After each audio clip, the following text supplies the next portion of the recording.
natin sa harap ng Diyos at ang kanyang sambayanan. Sinasariwa ko ang ating tipal ng tayong kasal. Ikaw lang ang aking ibibigin at natatanging karugtong ng aking buhay ngayon at kailanman. Love you. Ama,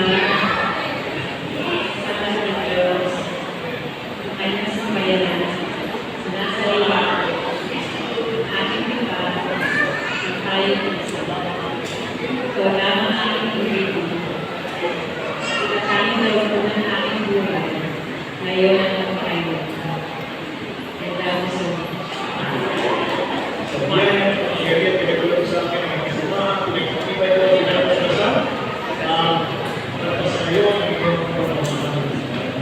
Espiritu Santo, Amen. 25